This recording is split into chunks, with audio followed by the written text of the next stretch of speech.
qu'est-ce qui est nécessaire pour mettre fin la guerre.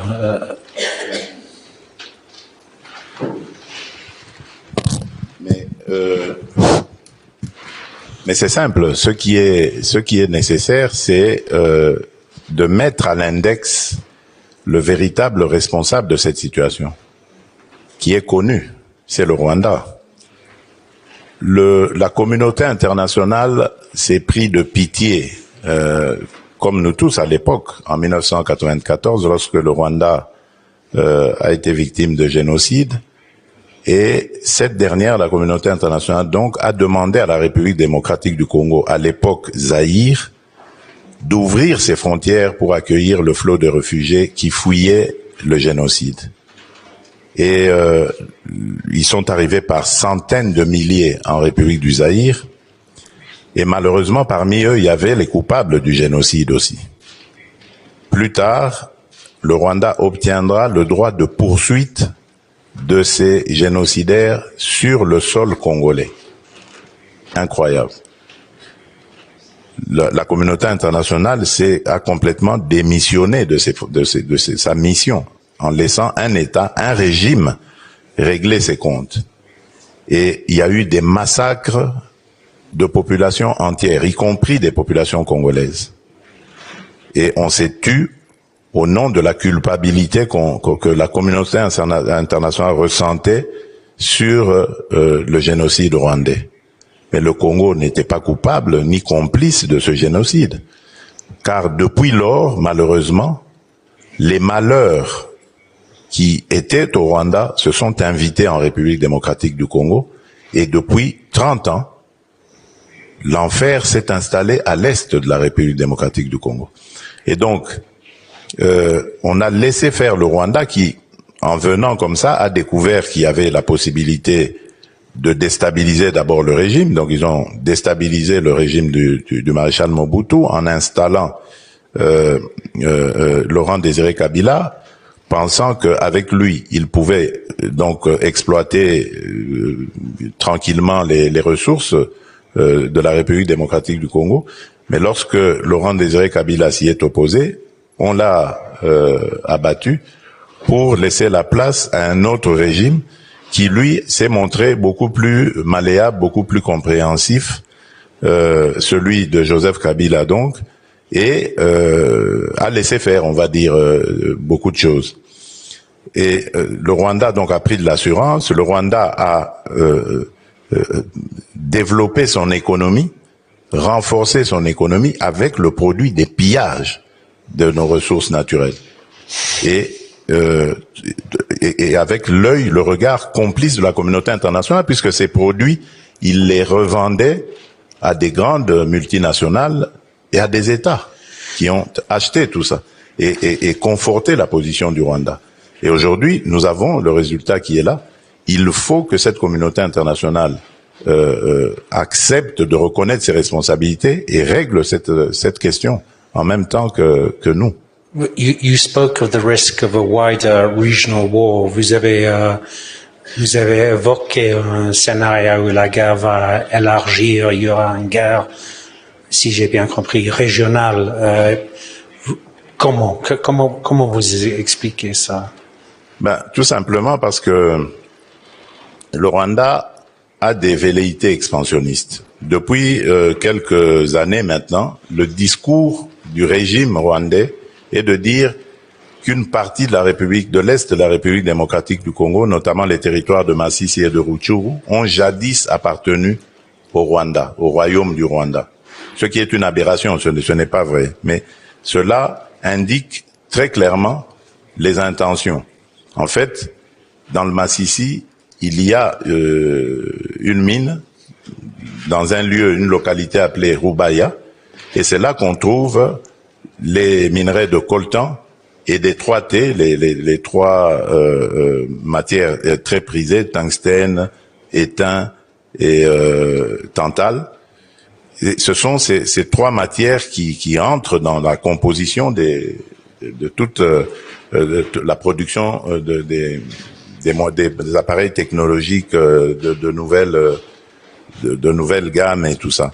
Et donc, c'est des matières très prisées qui alimentent justement ce conflit du sang, parce que le Rwanda est obligé, pour voler, piller nos ressources, de créer de l'instabilité permanente, qu'il n'y ait pas l'autorité de l'État dans cette région, de provoquer une sorte d'épuration ethnique en effrayant par des massacres, en infligeant la peur, la terreur, et en poussant ces populations à se déplacer, à laisser libres ces terres pour qu'ils les exploitent tranquillement. But do you have an alternative vision of how natural resources should be accessed, managed, and the revenues? What would you prefer to see? C'est quoi l'alternative? Bien sûr, mais l'alternative, ce sont les investissements. Je crois que il faut faire des contrats qui soient transparents avec des firmes qui travaillent dans le domaine, et c'est ce que nous tuons à dire tous les jours. Nous avons d'ailleurs pour cela porté plainte contre la firme Apple, par exemple, qui était un des bénéficiaires de ce trafic illicite. Et depuis lors, ils ont déclaré qu'ils ne traiteraient plus des matières venues ni du Rwanda ni du Congo. Et donc, nous pensons que nous l'avons fait non pas pour punir Apple, mais pour attirer son attention et la diriger vers les autorités compétentes qui peuvent conclure ce genre de contrat en bonne et due forme. Et c'est ça qu'il faut faire. Installer des entreprises qui pourront investir et exploiter ces richesses en les produisant et en les transformant sur place au mieux pour créer de la richesse intérieure et créer des emplois. Et c'est comme ça que nous pensons, pacifier la région, parce que tous ces jeunes qui vont venir pour chercher du travail, qui vont entrer dans ce circuit professionnel, ne seront plus attirés par les activités dans les mines ou alors par des activités dans les groupes armés. Donc cela aura l'avantage de ramener une sorte de paix et de stabilité dans la région. Mr. President, you said that the international community had a choice of being spectators or to engage in a responsible manner. And there's a meeting in Addis Ababa, I think today or tomorrow, and then you also have some demain. And then here in Munich, we have some very distinguished leaders from the United States and from the European Union. What is your message to the African Union, and what is your message to other international partners in terms of taking action? Oui. Mais le premier message, puisque vous parlez de l'Union européenne, c'est déjà de lui dire de mettre fin à cet accord scandaleux et inacceptable de rachat des matières précieuses, de matières minières critiques, de l'achat au Rwanda de ces matières matières précieuses, parce que tout simplement le Rwanda n'a dans son sous-sol aucune de ces matières. Donc ça, c'est le message, le premier que je donnerai. Ensuite, c'est celui de dire, aujourd'hui, il y a un drame humanitaire qui se passe sous nos yeux. Et ces populations qui, déjà, avant la chute de Goma, s'étaient agglutinées autour de la ville de Goma par millions, dans des camps de fortune, ont été sommés de quitter ces camps et de retourner dans leur localité d'origine. Sans transport, sans garantie de trouver quoi que ce soit là-bas, parce que leurs champs ont été détruits, les écoles et tout ça. Et il y a des enfants parmi eux, donc qui vont devoir refaire la route jusqu'à leur localité, avec toute l'insécurité qui peut subvenir, parce que c'est une zone de guerre. Donc le drame humanitaire que l'on déplorait déjà il y a quelques mois autour de la ville de Goma risque de s'accentuer. Donc il y a une urgence. Ça, c'est ce que je lancerai aussi comme appel. Donc, dans les semaines qui arrivent. Absolument. Même aujourd'hui. Même dans les jours qui arrivent, il faut très vite intervenir parce que dans leur folie meurtrière, ces envahisseurs ont demandé à toutes ces populations de rentrer sans organiser leur retour. Et il y en a qui ne savent pas où aller et qui ne savent que faire parce que il y a rien à destination pour vivre.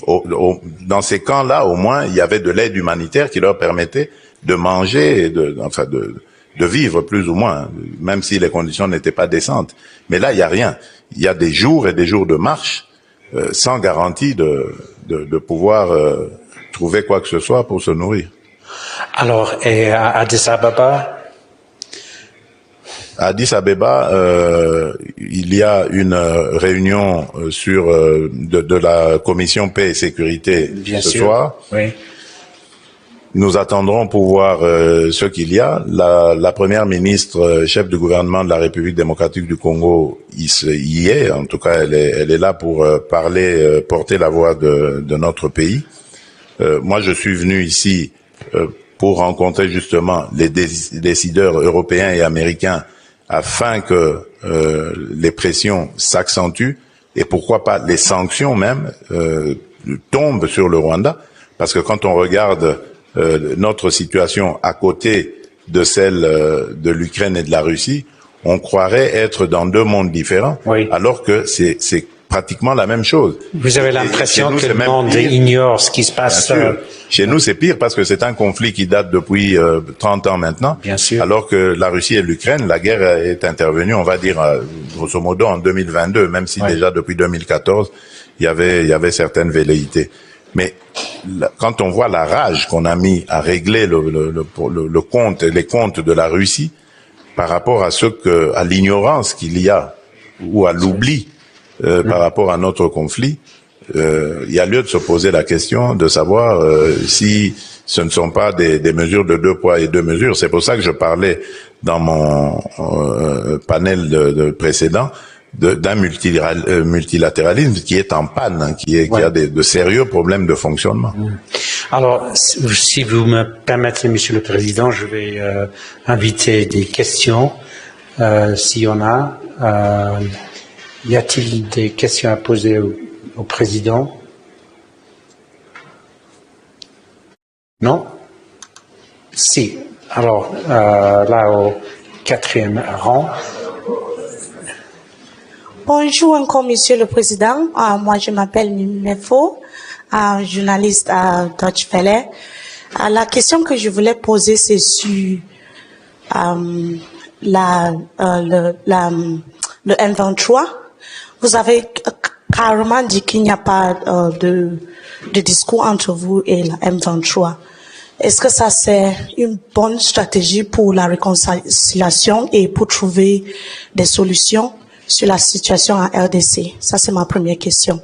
Et la deuxième question, c'est, vous avez parlé de la nécessité des investissements en RDC, mais il y a eu la Chine et d'autres pays aussi ont investi en RDC. Il n'y a pas eu beaucoup de changements au pays en termes de l'éducation, en termes de la route, en termes de l'amélioration de la condition de vie des citoyens. Ce que je voulais demander, c'est qu'est-ce que vous voulez de plus et qu'est-ce qui peut changer la situation dans le pays en ce moment? Merci.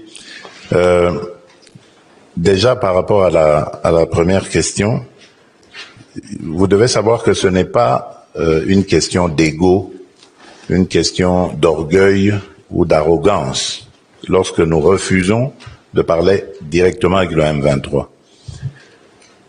D'abord, la première raison, c'est parce que le M23 a massacré des populations et a bombardé des camps de déplacés où il y avait des femmes et des enfants.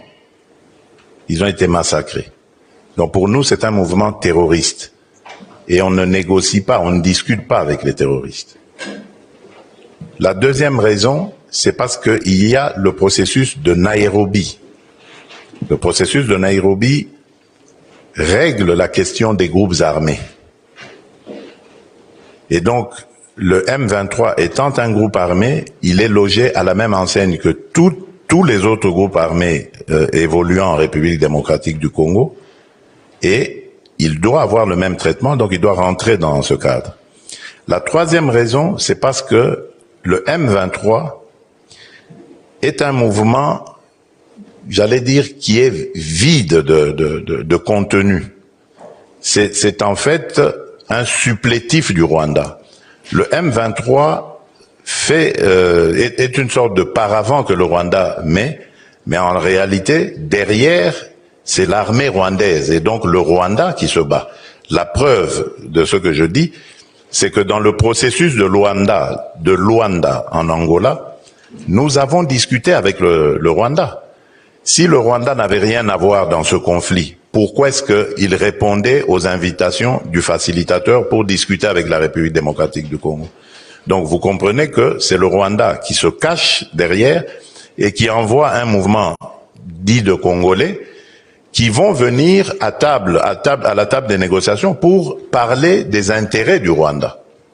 Alors, autant, nous disons, autant discuter avec le parrain lui-même pour qu'il nous dise c'est quoi ses intérêts, au lieu de perdre notre temps et notre dignité à discuter avec un paravent.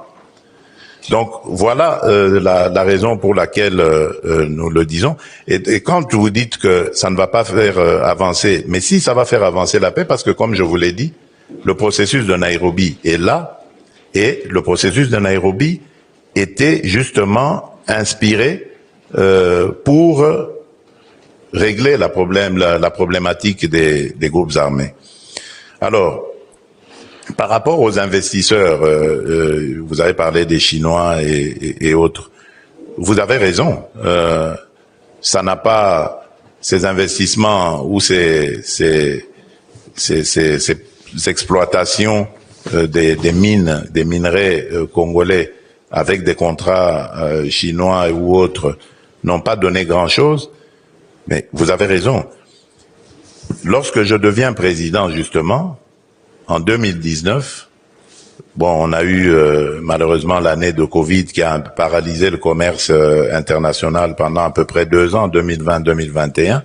Mais en 2021, je prends langue avec les Chinois pour leur dire que je n'étais pas d'accord avec la manière dont notre partenariat était entrepris. Et donc, pour moi, il était question de revoir les termes de tous ces contrats qui avaient été signés avant mon avènement et d'aller sur des modèles qui seraient gagnant-gagnant, avec la possibilité donc pour nous Congolais, comme je l'ai dit tout à l'heure dans ma précédente intervention là, d'aller sur des modèles gagnant-gagnant, qui ferait que nous allons développer ces produits. Donc, en plus de les avoir produits, nous les transformons dans notre propre pays. Et comme ça, nous ajoutons une valeur à ces produits qui créent donc de la richesse, qui créent de l'emploi. Le seul défi que nous avons aujourd'hui, c'est le défi énergétique, parce que ces minerais, vous pouvez vous l'imaginer, demandent beaucoup d'apports en énergie pour pouvoir être extraits du sous-sol et également transformés. Donc nous sommes dans un processus qui va nous amener à ces étapes-là, qui nous permettra de créer une chaîne de valeur à l'intérieur même de notre pays, et cela, vous verrez, aura un impact positif sur l'économie et le social. Donc c'est un processus qui est entamé. Malheureusement, il va être interrompu de nouveau à cause de ces guerres stupides et injustes qu'on nous impose, parce que nous serons obligés maintenant de mobiliser les ressources que nous avions peut-être préparées ou prévues pour la construction d'infrastructures d'énergie, des infrastructures routières et autres, pour renforcer les capacités de notre armée de défense et ainsi pouvoir faire face à cette agression. Malheureusement, nous perdrons encore du temps, mais ça, évidemment, c'est sûrement l'objectif de l'ennemi, c'est-à-dire nous distraire, nous ralentir, nous déstabiliser pendant que lui, il pille les ressources de notre sous-sol et les vend au plus offrant sous d'autres cieux. Y a-t-il des autres questions? One question, Monsieur le Président, I wanted to ask you is what is your expectation of the Luanda process now? Qu'est-ce que vous souhaitez? Qu'est-ce que vous c'est quoi l'avenir de? Oui.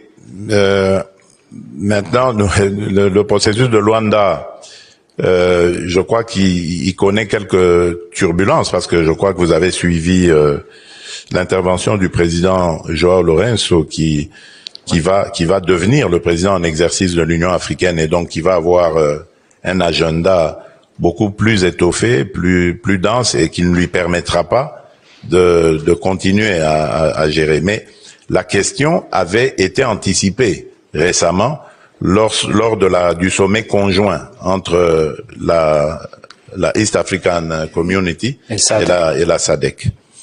Je dis qu'elle a été anticipée dans le sens où on pensait déjà à ces charges qui vont s'alourdir pour le président João Lourenço et donc voir comment est-ce qu'on peut lui adjoindre d'autres chefs d'État, un ou deux de plus, qui lui permettront donc de manœuvrer plus à l'aise.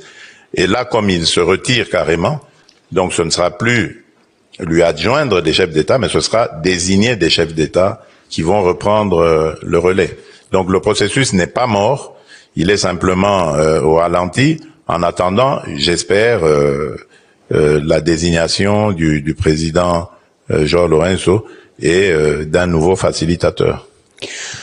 Alors, je peux continuer à poser des questions, mais are there any questions from the floor? Please.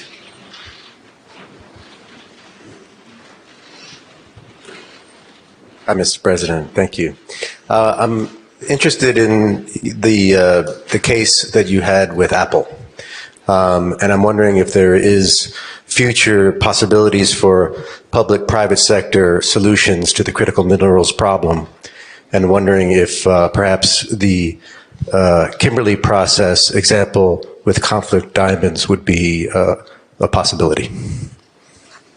Oui, moi je pense que vous avez raison et je l'ai déjà dit d'ailleurs, il faut aussi pour les autres minerais, coltan, or, cassitérite, en fait, on peut en citer. Il faut peut-être aussi un processus de Kimberley pour ces minerais là aussi. Je crois que ce serait une bonne chose qui nous permettrait de réguler ce marché. Où il faut une identification par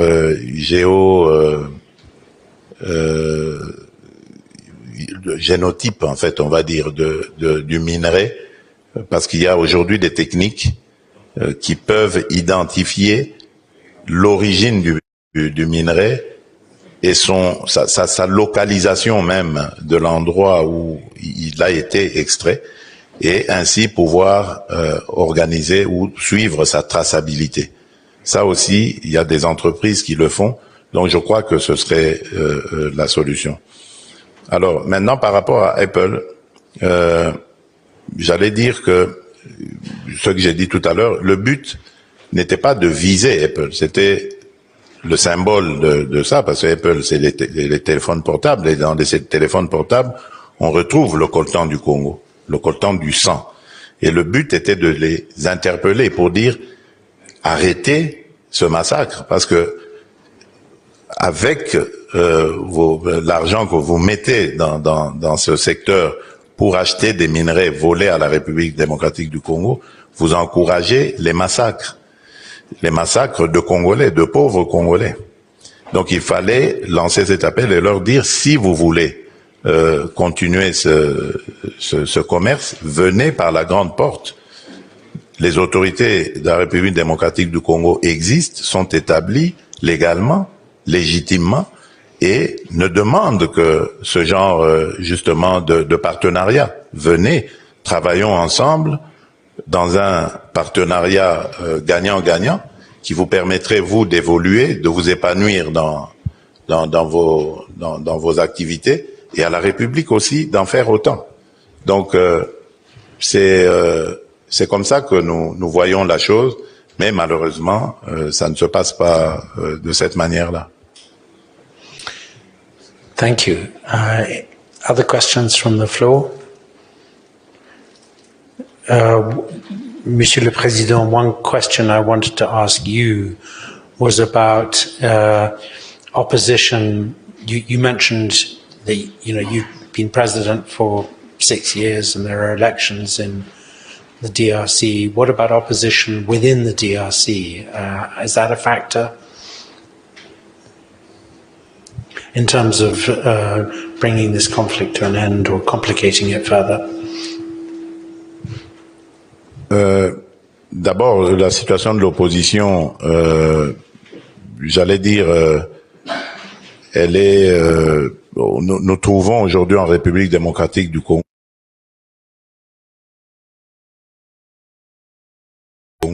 deux sortes d'opposition à ses activités normalement, qui a participé aux dernières élections à chance égale avec le président sortant et qui a perdu ces élections de manière claire.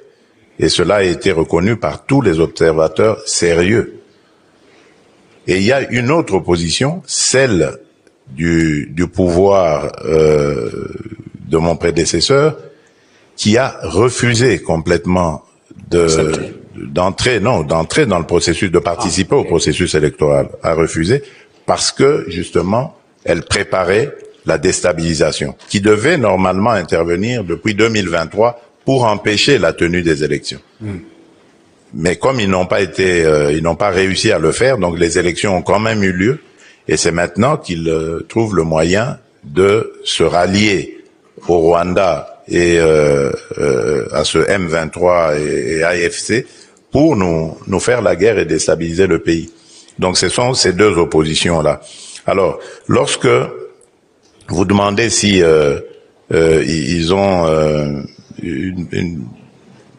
comment vous avez dit ça, une sorte d'influence sur les choses, bien sûr, puisqu'ils ont une capacité de nuisance, ils l'ont démontré en s'alliant au Rwanda et en déstabilisant le pays. Mais moi, mon rôle, c'est de mettre tout le monde devant ses responsabilités. L'histoire nous jugera. Parce que ceux qui sont victimes aujourd'hui de ces dérapages, j'allais dire, de l'opposition, ce sont des Congolais. Et ces Congolais-là jugeront ces gens. Un jour, ils sauront qui a fait quoi. Je le dis ici, la démocratie dans notre pays ne s'est jamais aussi bien comportée que sous ma présidence. Dans ce pays-là, quand nous étions dans l'opposition, les opposants étaient assassinés.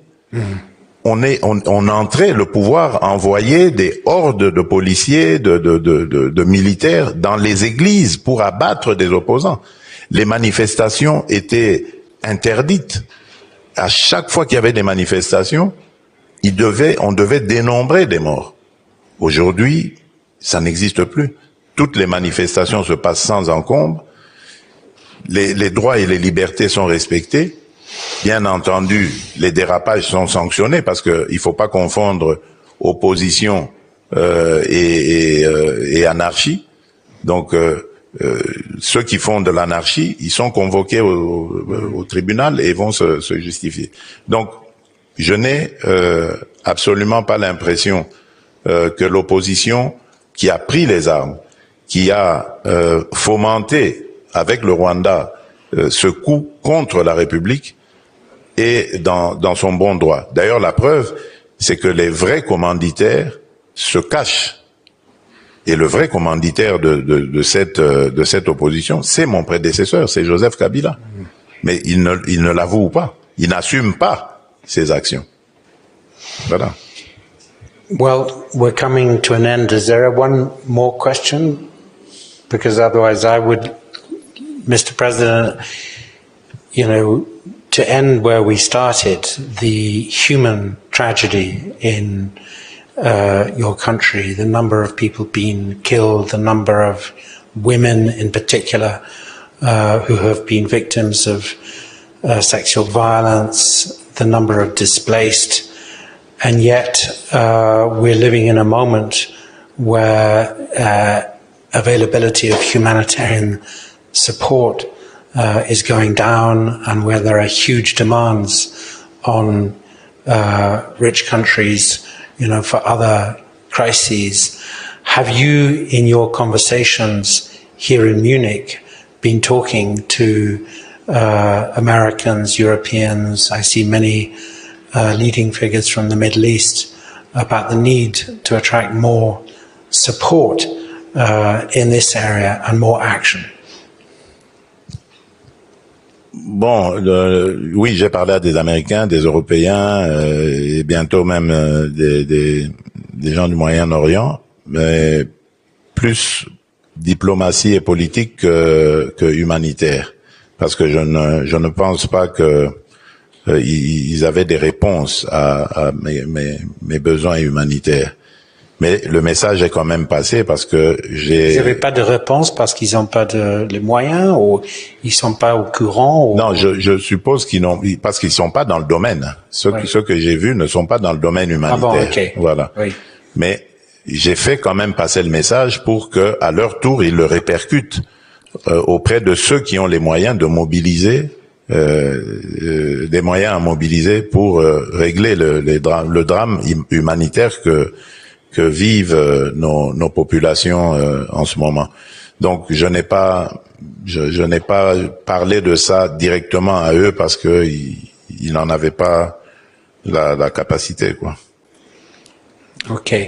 Bon, alors il reste à moi de vous remercier, Monsieur le Président. Merci beaucoup d'être parmi nous. Et oui. Je ne sais pas si vous avez un message en finissant ça. Oui, message, oui, un mot de la fin peut-être pour dire, redire que la République démocratique du Congo est en train de vivre un véritable drame, et ce que vous voyez aujourd'hui, c'est quelque chose qui était vécu depuis 30 ans. Aujourd'hui, ça apparaît comme un conflit nouveau, mais en réalité, c'est un conflit qui est latent. Depuis 30 ans maintenant, ces populations sont toujours en détresse, elles sont déplacées, les femmes sont violées, leurs productions sont volées aussi dans leurs champs. Donc tout est fait pour déstabiliser cette région et la dépouiller de tout ce qu'elle a comme richesse. Cela se fait au profit des grandes firmes qui ensuite transforment ces produits en ce que vous voyez ici, que vous achetez ici, c'est-à-dire les téléphones portables, c'est-à-dire votre thé, votre café ou votre cacao, et que sais-je. Donc, il y a plein de produits qui arrivent ici en Occident, qui sont des produits du sang des Congolais, qui meurent de manière innocente pour la simple faute de vivre sur une terre qui regorge de richesses en son sein. Donc c'est vraiment une injustice qui est flagrante et qui demande à ce que ceux qui se taisent se mettent debout pour réagir. Parce que se taire risque d'être considéré comme être complice de la barbarie qui sévit actuellement en République démocratique du Congo. Donc je compte sur chacune et chacun d'entre vous ici qui a le moindre petit pouvoir, soit de passer un message ou soit de prendre une décision à son petit niveau, quel qu'il soit. Ce serait une contribution symbolique une contribution qui apporterait peut-être des solutions au drame que vivent nos populations à l'est de la République démocratique du Congo. Voilà. Merci, Monsieur le Président.